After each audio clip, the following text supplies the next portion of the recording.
I went to Tokyo High School and lived in Stockton and Lodi, kind of.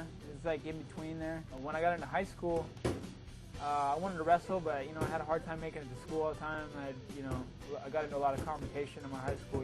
I moved around a lot of schools, so I had been training with Steve Heath and Eric Shigu, and they after I started training gi jiu-jitsu with Eric, because Steve was doing so much MMA. I did like a little bit of gi with him, but I wanted to do more gi jiu-jitsu because that's where the good competition in jiu-jitsu was. I started doing I did the Gracie Open, the second Gracie Open, and that's how I met Cesar Gracie.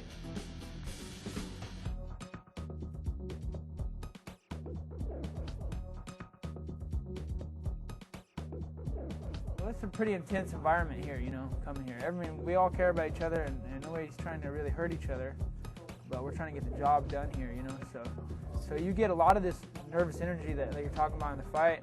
You get it here, and you have those problems here. So if we get enough of those problems out of the way here, then we go into the fight, without having problems. And if by that time, if we lose, it's just simply that you lost. You get caught. You have 15 minutes to work with out there, and if you commit to something and it's not the right thing, and the other guy commits, then it could be problems. I'm not here for the show. I'm here to fight. I'm here to make some money. I got to get paid here.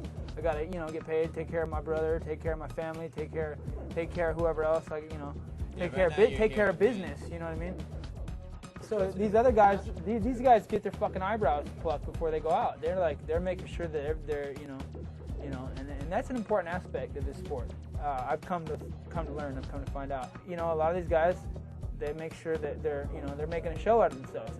I could never figure it out from the beginning. I thought it was just the guys that started, you're going to have 2 fights and you're never going to fight again. So they get so excited. They're like, for my fight, when I come out, I'm getting a pink mohawk, and it's going to be like this, and it's going to say this on the side of my head, right here.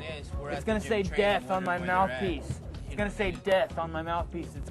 I'm going to have and I'm like, wow, man. You're worried about all this shit. Aren't you worried about getting slept?